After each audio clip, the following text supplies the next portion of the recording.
আসসালামু আলাইকুম, welcome back to my channel. আজকে আমরা একটা সাইকেল রিভিউ করতে চলে আসি, উইসকো 4X।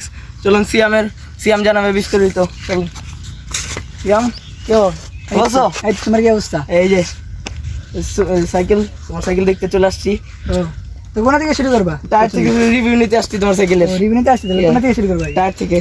টায়ার থেকে? তো কোনটা, পিছের টায়ার না সামনের টায়ার? পিছনেরটা। ঠিক আছে। তো পিছে যে টায়ারটা লাগানো আছে আমার ম্যাক্সি সুকুম টায়ার, এটা আমি যখন নিছি মার্কেট প্রাইস আসলে তোমার 4000 টাকা। এখন প্রাইস কত এটার? 4000 টাকা। আর সামনেরটা? সামনেরটা আবার সিএসসি প্রোটা আমি যখন নিছি এটার প্রাইস পড়ছে তোমার 2000 টাকা। এখন ভাই এটার মার্কেট প্রাইস কত হবে? ভাই 2000 টাকা। তারপরে এই ব্রেকগুলো প্রাইস কত হবে? এটা তোমার সিমানো MT200 ব্রেক, আমি যখন নিছি এটার প্রাইস ছিল 4000 টাকা। এখন এটা মার্কেট প্রাইস কত? ভাই 4000 টাকা। এই সাসপেনশন এটা তোমার XM30 ফর্ক, আমি যখন নিছি এটার প্রাইস ছিল 5500 টাকা। এখন প্রাইস কত? 5500 টাকা। তারপরে হচ্ছে তোমার ফ্রেমের প্রাইস কত?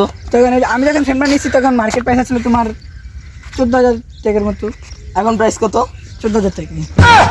আরে ভাই সব দাম দোকানে এক, তাইলে ঘুরে ফিরে বলতেছেন কেন? ভাই তো ক্যাংয়ের দাম তো আবার একটু আলাদা, এর জন্য আর কি। বলেন এটার প্রাইসটা কত হবে? এটার প্রাইস আমি যখন নিছি এটাই সেই হলো ট্যাঙ্ক, ঠিক আছে। এটা আর আমি যখন নিছি তখন এর প্রাইস ছিল ভাই 4000 টাকা। এখন প্রাইস কত? ভাই 4000 টাকা। ভাই কি বলতেছেন আপনি? ঘুরে ফিরে একই দিকে বলতেছেন। ঘোরাফেরা কি ভাই? আরে এটার প্রাইস কত হবে? হ্যান্ডেল বারটা সাইকেলের সাথেই দেয়, ওই শর্ট স্টিম। এটা আমি যখন নিছি তখন ছিল 650 টাকার মতো ছিল।